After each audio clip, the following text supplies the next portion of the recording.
शांति। अॼु जी मिली तारीख़ आहे 13/2/2025। अॼु मिठा मिठा बाप दादा चवनि था, मीठे मीठे ॿार बाप जो आहिनि जहिड़ा आहिनि उन्हनि खे यथार्थ रीति ॼाणे करे यादि करिणो आहे।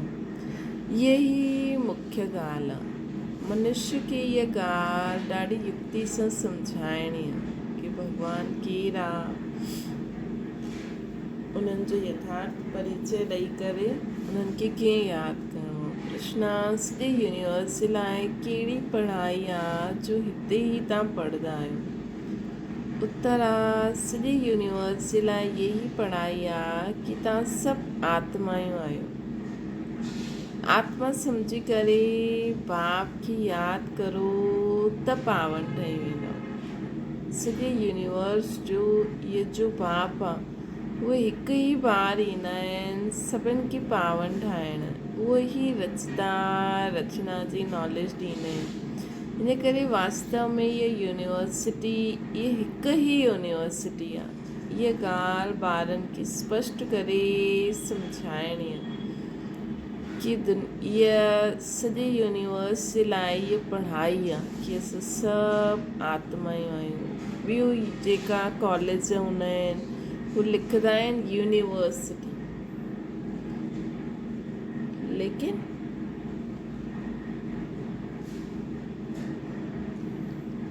हुते त सिर्फ़ु हुन ई देश जे लाइ, हुन ई देश जे हिसाब सां हुन ई देश जा माण्हू ईंदा आहिनि न, या हिकु पर्टिकुलर सब्जेक्ट्स जे लाइ ई ॿार अची सघंदा आहिनि। इहा ॻाल्हि त सभिनि आत्माउनि जे लाइ ॿुधणु ज़रूरी आहे, सिखणु ज़रूरी आहे। ओम शांति। भॻवान वाचा हाणे इहे जो रूहानी ॿार सम्झंदा आहिनि कि भॻवानु केरु आहे। हाणे इहे त रूहानी ॿार सम्झंदा आहिनि कि भॻवानु केरु आहे। भारत में कोई बि यथार्थ रीति ॼाणंदा न आहिनि। चईंदा बि आहिनि मां जो आहियां जहिड़ो आहियां, मूंखे यथार्थ रीति कोई ॼाणंदो न आहे।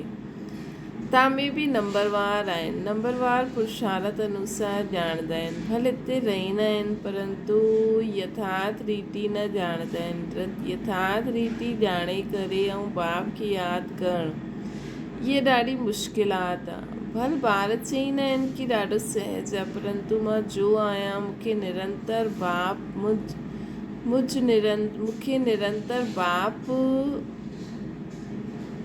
खे यादि करणु। मां जो आहियां मूंखे निरंतर यादि करणु बुद्धि में युक्ति रहंदी आहे। भले ॿार चईंदा आहिनि कि ॾाढो सहज आहे, परंतु मां जो आहियां मुंहिंजे बाप खे निरंतर यादि करणु बुद्धि में इहा युक्ति रहंदी आहे। मां आत्मा ॾाढो नंढो आहियां। असांजो बाबा बि बिंदी ॾाढो नंढो आहे। अधु कल्प त ॾाढो भॻवान जा, अधु कल्प त भॻवान जो कोई नाम ई न वठंदा हुया। दुख में ई यादि कंदा आहिनि न, हे भॻवान। हाणे भॻवान केरु आहे इहे त कोई मनुष्य सम्झंदा न आहिनि। हाणे मनुष्यनि खे कीअं सम्झायूं, इन ते वीचार सागर मंथन करणो खपे। भले नाम बि लिखियलु आहे प्रजापिता ब्रह्मा ईश्वर विश्वविद्यालय, इन सां बि सम्झंदा न आहिनि कि इहा रूहानी बेहद जे बाप जो ईश्वरी विश्वविद्यालय आहे। हाणे छा नाम रखूं जो मनुष्य झटि सम्झी वञनि कि कीअं मनुष्य खे सम्झायूं कि यूनिवर्सिटी आहे। यूनिवर्सिटी सां यूनिवर्स सां यूनिवर्सिटी अक्षर निकितो आहे। यूनिवर्स सॼो वर्ल्ड उन जो नाम रखियो आहे यूनिवर्सिटी, जंहिंमें सभु मनुष्य पढ़ी सघंदा आहिनि। यूनिवर्स जे पढ़ण लाइ यूनिवर्सिटी आहे। हाणे वास्तव में यूनिवर्स जे लाइ त हिकु ई बाप ईंदा आहिनि। यूनिवर्स जे पढ़ण लाइ यूनिवर्सिटी नाम रखियो। हाणे वास्तव में यूनिवर्स जे लाइ त हिकु बाप ई ईंदा आहिनि। उन्हनि जी इहा हिकु ई यूनिवर्सिटी आहे न। पूरी यूनिवर्स जे लाइ जो मैसेज आहे पूरे यूनिवर्स के बाबा हिकु ई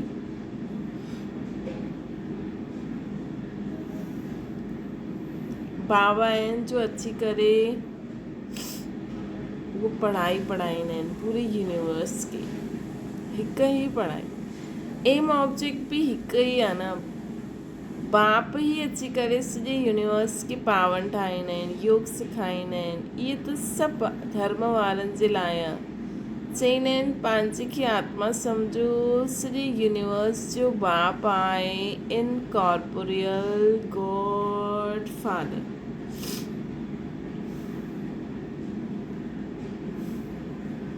त छो न हिन जो नाम spiritual university of spiritual incorporeal God father रखो spiritual university of spiritual God father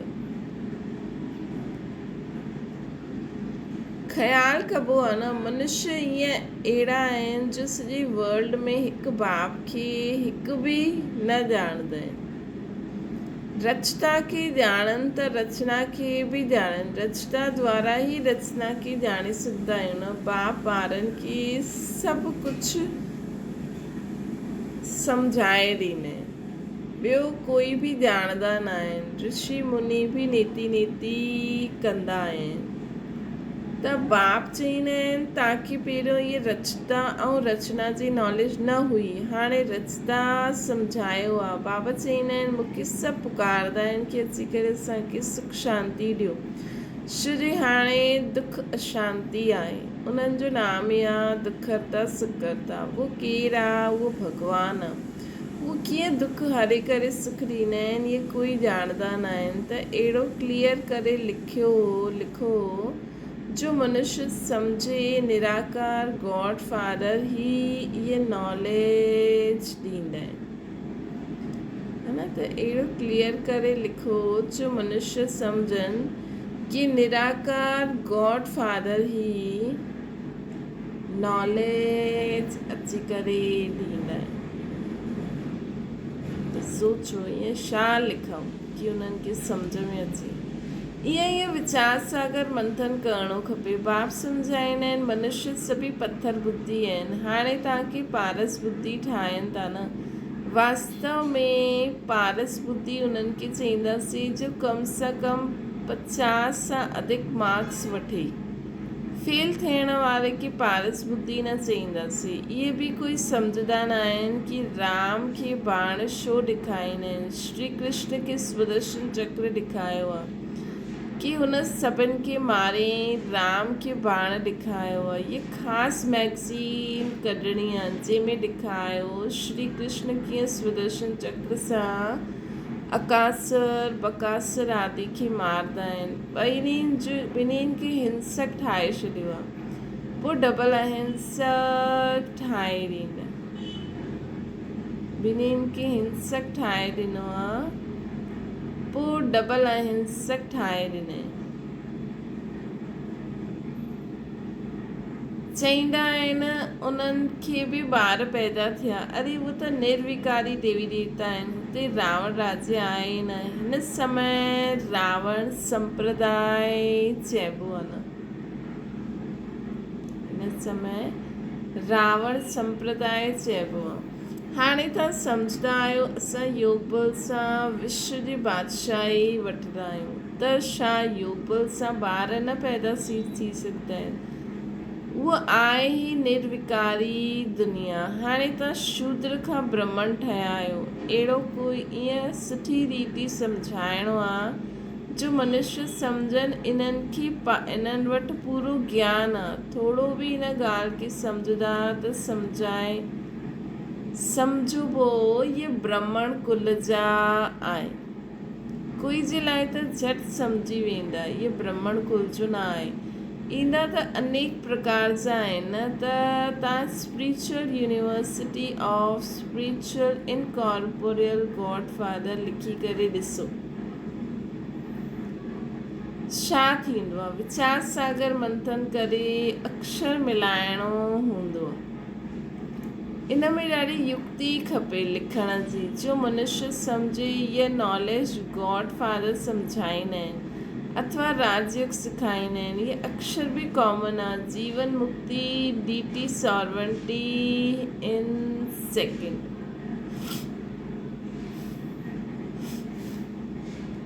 इहे अक्षर हुजनि जो मनुष्यनि जी बुद्धि में वेह। ब्रह्मा द्वारा विष्णुपुरी जी स्थापना थींदी आहे। मनमना भव जो अर्थ आहे बाप ऐं वर्सी खे यादि करो। तव्हां आहियो ब्रह्मा मुख वंशावली ब्राह्मण कुलभूषण। तव्हां आहियो ब्रह्मा मुख वंशावली ब्राह्मण कुलभूषण। स्वदर्शन चक्रधारी, त असांजो नाम ये यादि रखो। असां ब्राह्मण कुलभूषण स्वदर्शन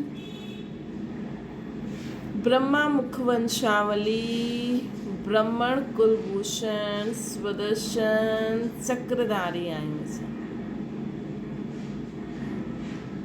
बाबा चईंदा आहिनि हाणे उहो त स्वदर्शन चक्र विष्णु खे ॾेखारींदा आहिनि। श्री कृष्ण खे 4 भुजायूं ॾेखारींदा आहिनि। हाणे उनखे 4 भुजायूं कीअं थी सघंदी आहे? बाप केतिरो सुठी रीति सम्झाईंदा आहिनि ॿारनि खे ॾाढो विशाल बुद्धि पारस बुद्धि ठहिणो आहे। सतयुग में यथा राजा रानी तथा प्रजा सभिनि जी पारस बुद्धि हूंदी। उहा आहे पारस दुनिया। इहा आहे पत्थरनि जी दुनिया। तव्हांखे नॉलेज मिलंदी आहे मनुष्य सां देवता ठहिण जी। तव्हां पंहिंजो राज्य श्रीमत ते वरी खां स्थापना करो था। बाबा असांखे युक्ति बतलाईंदा आहिनि कि राजा महाराजा कीअं ठही सघंदा आहिनि। तव्हां पंहिंजो राज्य श्रीमत ते वरी खां स्थापना करो था। पूरो राज्य बाबा असांखे युक्ति ॿुधाईंदा आहिनि राजा महाराजा कीअं ठही सघंदा आहियूं। तव्हांजी बुद्धि में ज्ञान भरिजी वेंदो आहे ॿियनि खे सम्झाइण लाइ। ॻोल्हे ते सम्झाइण ॾाढो सहज आहे। इन समय जनसंख्या ॾिसो केतिरी आहे। सतयुग में केतिरा थोरा हूंदा। संगम त आहे न। ब्राह्मण त थोरा हूंदा। ब्राह्मणनि जो युग ई ब्राह्मण त थोरा हूंदा।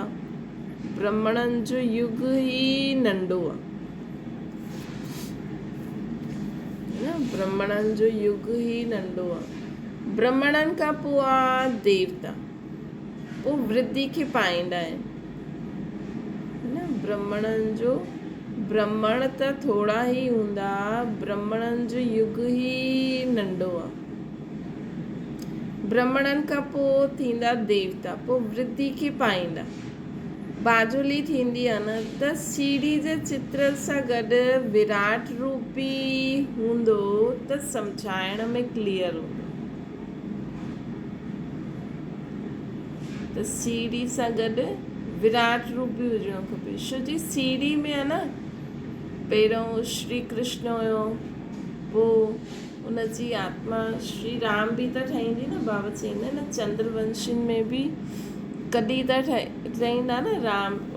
राम जी वंशावली बि ठहींदा। तॾहिं त ॾेखारींदा न कृष्ण एतिरा अवतार वरिते। त विराट रूप में सभु प्रकार जा अवतार ॾेखारे। त सीढ़ी सां गॾु विराट रूप बि हुजणो खपे। हूंदो त सम्झाइण में क्लियर थींदो। जो असांजे कुल जा हूंदा उन्हनि जी बुद्धि में रचता ऐं रचना जी नॉलेज सहज वेही सघंदी आहे। उन्हनि जी शकल सां बि मालूम पइजी वेंदो कि असांजे कुल जो आहे या न आहे। अगरि न हूंदो त तवाई जी तरह ॿुधंदो। जो सम्झो हूंदो उहो ध्यान सां ॿुधंदो। हिकु बार कंहिंखे पूरो तीर लॻियो त पोइ ईंदा रहंदा। कोई प्रश्न पुछंदा। कोई सुठो फूल हूंदो त रोज़ आपे ई अची करे पूरो सम्झी करे हली वेंदो। चित्रनि में त कोई बि सम्झी सघंदा आहिनि। इहे त बराबरि देवी देवता धर्म जी स्थापना बाप करनि था न।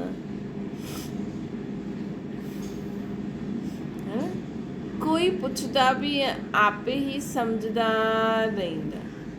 चित्रनि में त कोई बि सम्झी सघंदा आहिनि। ये त बरोबर देवी देवता धर्म जी स्थापना बाप करन था। कोई न पुछदे भी आपे ही समझदा रहिंदा। चित्र एॾा क्लियर आहिनि। कोई त ॾाढो पुछदा रहिंदा, सम्झदा कुझु न। पोइ सम्झाइणो हूंदो आहे, हंगामो त करिणो न आहे न। पोइ चईंदा ईश्वर तव्हांजी रक्षा बि न कंदा आहिनि। हाणे उहो रक्षा छा कंदो सो त तव्हां ॼाणदा ई आहियो।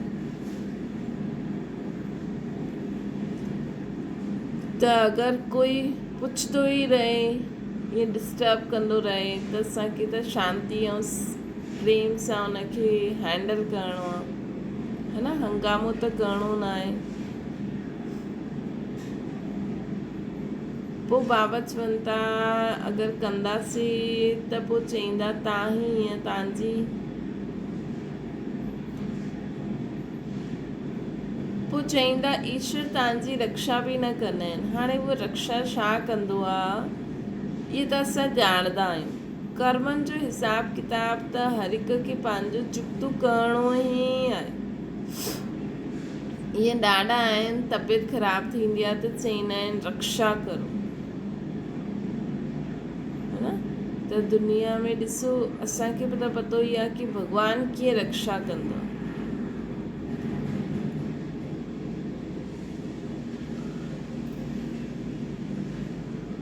त बाबा चवनि था कर्मनि जो हिसाबु किताबु त हर हिक खे चुकतो करिणो आहे। अहिड़ा ॾाढा आहिनि। तबियत ख़राबु थींदी आहे त चईंदा आहिनि रक्षा करो। बाप चईंदा आहिनि असां त ईंदा ई आहिनि पतितनि खे पावन ठाहिण।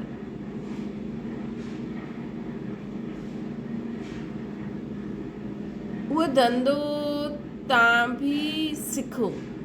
बाबा त कंहिंजी रक्षा करणु, बाबा त ज्ञान ॾियण ई ईंदा आहिनि न। रक्षा त इंसानु ख़ुदि जी ख़ुदि ई करे सघंदो आहे। बाबा त पदत खां पावन ठाहिण ईंदा आहिनि। उहो धंधो असांजो बि आहे। बाप 5 विकारनि ते जीत पाईंदा आहिनि त ॿियो ई ज़ोर सां उहो सामनो कंदा आहिनि। विकारनि जो तूफ़ान ॾाढो ज़ोर सां ईंदो आहे। बाप त चईंदा आहिनि बाप जो ठहिण सां इहे सभु बीमारियूं उथल खाईंदियूं। तूफ़ान ज़ोर सां ईंदो। बाबा चईंदा जेतिरो असां बाबा खे यादि कंदासीं न ओतिरो तूफ़ान ज़ोर सां ईंदो, है न। इहे सभु बीमारियूं उथल खाईंदियूं। पूरी बॉक्सिंग आहे हिते। सुठा पहलवाननि खे बि हराए वठंदा आहिनि। चईंदा आहिनि न चाहींदे बि कुदृष्टि वेंदी आहे।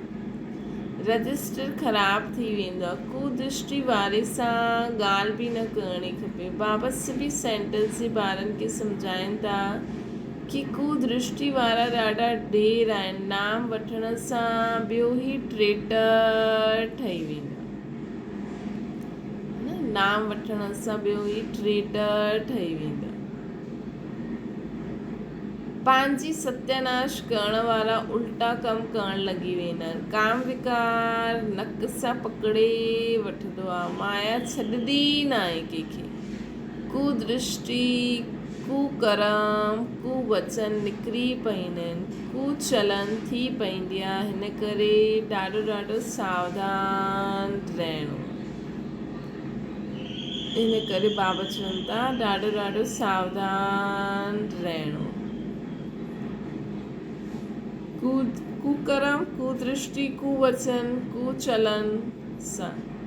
तव्हां ॿार जॾहिं प्रदर्शनी आदि कंदा आहियो त ईअं युक्ति सां रचो जो कोई बि सहज सम्झी सघे।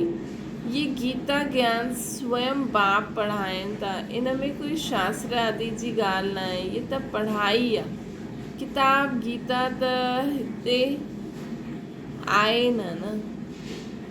बाप पढ़ाईंदा आहिनि। किताब थोरी हथ में उठाईंदा आहिनि। पोइ ये गीता नाम किथां आयो। हा इहे सभु धर्म शास्त्र ठहींदा ई आहिनि। पोइ केतिरा अनेक मत पंथ आहिनि। सभिनि खे पंहिंजे शास्त्र आहिनि न। टालियूं जो बि आहिनि नंढा मत पंथ उन्हनि जा बि शास्त्र आदि पंहिंजा आहिनि। त उहे थी विया सभु बाल नंढा ॿार गीता जा। भई हर हर मथ पंड जो जेको गुरु ठहियलु हूंदो उहो त पंहिंजी सम्झ अनुसार गीता खे पढ़ंदो, पंहिंजे सम्झ अनुसार गीता लिखंदो। अर्थ हर हिक जो अर्थ पंहिंजो पंहिंजो आहे त पोइ नए पंहिंजो शास्त्र ठाहींदा रहंदा आहिनि या पंहिंजी नंढियूं नंढियूं किताबियूं ठाहींदा रहंदा। उन्हनि में गीता खे पढ़ी करे, भागवतनि खे, रामायण खे पढ़ी करे जो जीवन में तकलीफ़ियूं ईंदियूं आहिनि हुननि खे कीअं पार करूं उहो लिखी छॾंदा आहिनि हुन में।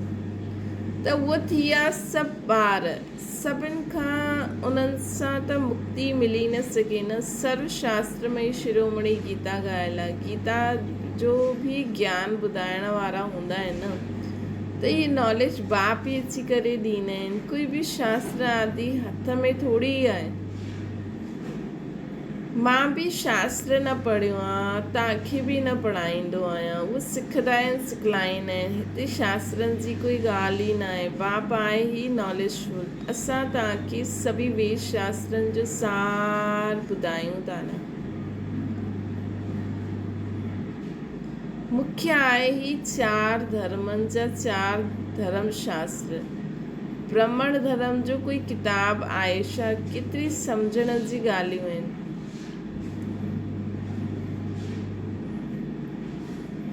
बाबा चवनि था कहिड़ी सम्झण जी ॻाल्हियूं आहिनि। मुख्य 4 धर्म आहिनि ब्राह्मण,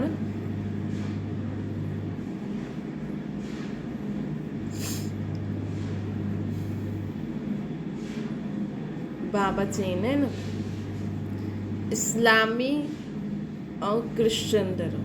ब्राह्मण देवता, इस्लामी ऐं क्रिश्चन धर्म। देवता ब्राह्मण धर्म बि उन्हनि खां देवता धर्म वारा थींदा न। त बाबा चवंदा आहिनि केतिरी सम्झण जी ॻाल्हियूं आहिनि। हीअ त ॾिसो, अगरि ॾिसो त देवता क्षत्रिय हिकु ई आदि सनातन देवी देवता धर्म आहे न। त इहे ब्राह्मण धर्म, आदि सनातन देवी देवता धर्म, पोइ इन्हनि जो इस्लामिक जो धर्म ऐं क्रिश्चन जो धर्म। मुख्य इहे 4 धर्म आहिनि। आदि सनातन देवी देवता धर्म, इस्लामी, बौद्धी ऐं क्रिश्चन, या हीअं 4 या ब्राह्मण धर्म वारा ई त आदि सनातन देवी देवता धर्म वारा थींदा न। त केतिरी सम्झण वारी ॻाल्हियूं आहिनि। इहे सभु ॻाल्हियूं डिटेल में सम्झाईंदा आहिनि। मनुष्य सभु पथर बुद्धि आहिनि, तॾहिं त एतिरा कंगाल ठही आहिनि। देवता हुया गोल्डन एज में, हुते सोने जा महल ठहींदा हुया, सोने जी खानियूं हुयूं। हाणे त सचो सोनो आहे न। सॼी कहानी भारत ते ई आहे न। तव्हां देवी देवता पत्थर बुद्धि हुयो, विश्व ते राज्य तव्हां देवी देवता पारस बुद्धि हुयो। पहिरियों असां पत्थर बुद्धि, पोइ असां पारस बुद्धि थियासीं न। असां ई देवी देवताउनि जी जॾहिं असां 84 जन्म पोइ पत्थर बुद्धि थी वेंदा आहियूं, पोइ पारस बुद्धि थी वेंदा आहियूं। त सॼी कहानी असां ते ई आहे न, है न। विश्व ते असां राज्य कंदा हुयासीं पारस बुद्धि। हाणे स्मृति आई, असां स्वर्ग जा मालिक हुयासीं, पोइ नर्क जा मालिक ठहिया आहियूं। हाणे पोइ पारस बुद्धि ठहींदा आहियूं। इहे ज्ञान तव्हां ॿारनि जी बुद्धि में आहे, जो पोइ असां ॿियनि खे असांखे सम्झाइणो आहे। ड्रामा अनुसार पाठ हलंदो ई रहंदो आहे। जो टाइम पास थियो सो एक्यूरेट पोइ बि पुरुषार्थ कराईंदा न, है न। ड्रामा अनुसार पाठ हलंदो ई रहंदो आहे। जो टाइम पास थींदो आहे सो एक्यूरेट पोइ बि पुरुषार्थ कराईंदा न। जे ॿारनि खे नशो आहे कि स्वयं भॻवानु असांखे हेवन जो मालिक ठाहिण लाइ पुरुषार्थ कराइनि था, उन्हनि जी शिकिल ॾाढी फर्स्ट क्लास ख़ुशनुमा रहंदी। बाप ईंदा बि आहिनि ॿारनि खे पुरुषार्थ कराइण प्रारब्ध जे लाइ। इहे बि तव्हां ॼाणंदा आहियो, दुनिया में थोरी कोई ॼाणंदो आहे। हेवन जो मालिक ठाहिण भॻवानु पुरुषार्थ कराईंदा आहिनि। त केॾी ख़ुशी हुजणी खपे न। अहिड़ा ख़ुशी जा पॉइंट्स असांखे नोट करणा खपनि। शक्ल ॾाढी फर्स्ट क्लास खुशनुमा हुजणी खपे। बाप जी यादि में सदैव हर्षित रहंदा अहिड़ा ॿार। बाप खे भुलिजण सां ई मुरझाइश थी वेंदी। बाप ऐं वरसे खे यादि करण सां खुशनुमा थी वेंदा। हर हिक जी सर्विस में सम्झिबो आहे। हर हिक जी सर्विस सां सम्झिबो आहे। बाप खे ॿारनि जी खुशबू त ईंदी आहे न, सपूत ॿारनि सां खुशबू ईंदी आहे। कपूत ॿारनि सां बदबू ईंदी आहे। मतिलबु सपूत ॿार मतिलबु सुठा सेवा कंदा रहंदा त माण्हुनि बि उन्हनि जी तारीफ़ कंदा, ॿियनि जो भलो कंदा, सुठा बोल, सुठी सोच, सुठा कर्म। त बगीचे में खुशबूदार फूल खे ई उठाइण जी दिलि थींदी आहे न। अक जो फूल केरु उठाईंदो? बाप खे यथार्थ रीति यादि करण सां ई विक्रम विनाश थींदा। बाप खे यथार्थ रीति यादि करण सां ई विक्रम विनाश थींदा। अच्छा, मीठे मीठे सिकिल ते ॿारनि प्रति माता पिता बाप दादा जो यादि प्यार ऐं गुड मॉर्निंग। रूहानी बाप जी सभिनि रूहानी ॿारनि खे नमस्ते। असांजी बि रूहानी माता पिता बाप दादा खे यादि प्यार गुड मॉर्निंग ऐं नमस्ते। धारणा जे लाइ मुख्य सार, माया जी बॉक्सिंग में हारणो न आहे। ध्यानु रहे कॾहिं मुख सां कू वचन न निकिरे, कू दृष्टि, कू चलन, कू कर्म न थिए। ध्यानु रहे कॾहिं मुख सां कू वचन न निकिरे, कू दृष्टि, कू चलन, कू कर्म न थिए।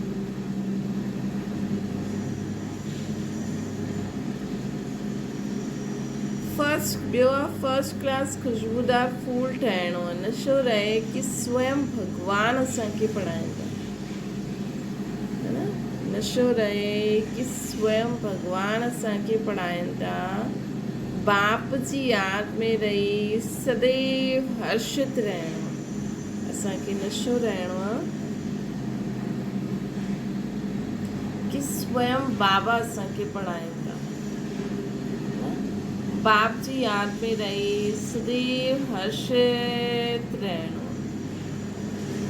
कॾहिं बि मुरझाइणो न आहे। वरदान, चैलेंज ऐं प्रैक्टिकल जी समानता द्वारा स्वयं खे पापनि सां सेफ रखण वारा विश्व सेवाधारी ठहनि। बाप तव्हां ॿार जो चैलेंज कंदा आहियो, हुन चैलेंज ऐं प्रैक्टिकल जीवन में समानता हुजे, न त पुण्य आत्मा जे बजाए बोझ वारी आत्मा ठही वेंदी,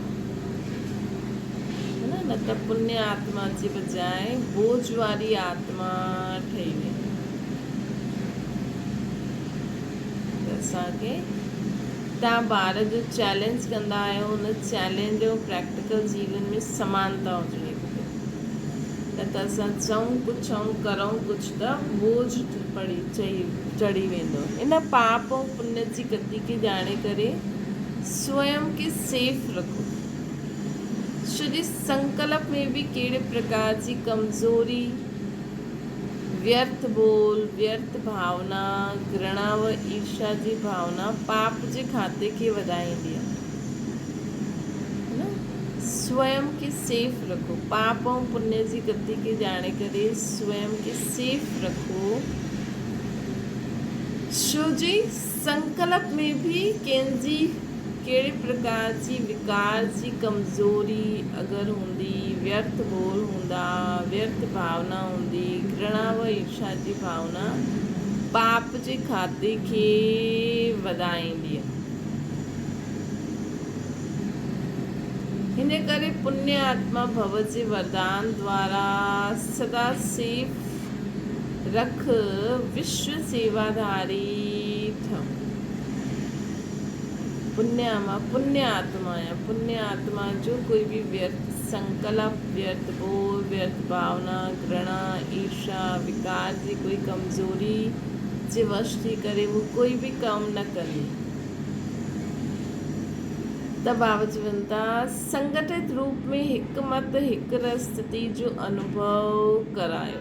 त पुण्य आत्मा छा कंदी? संगठित रूप में हिकु मत हिकु स्थिति जो अनुभव कराईंदी।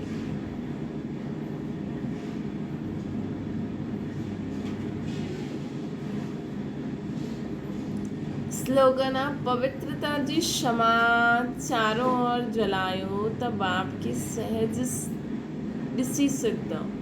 पवित्रता जी क्षमा चारों ओर जलायो त बाप की सहज ॾिसी सघंदा।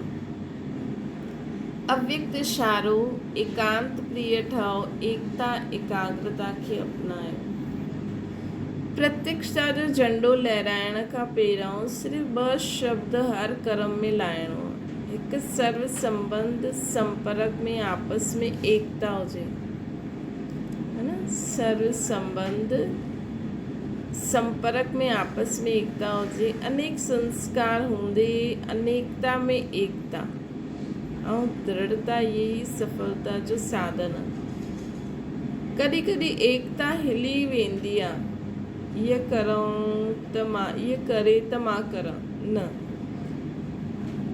अनेक संस्कार हूंदे बि अनेकता में एकता ऐं दृढ़ संकल्प ऐं दृढ़ता यही सफलता जो साधन आहे। अनेकता में एकता ऐं दृढ़ता। त कॾहिं कॾहिं बाबा चवनि था एकता हिली वेंदी आहे, इहा करे त मां करां न।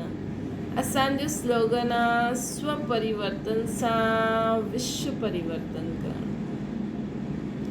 स्वपरिवर्तन सां विश्व परिवर्तन करिणो आहे न असांखे।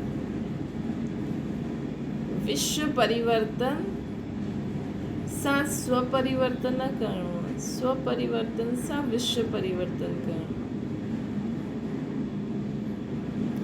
अच्छा, ओम शांति। बाबा की याद करो।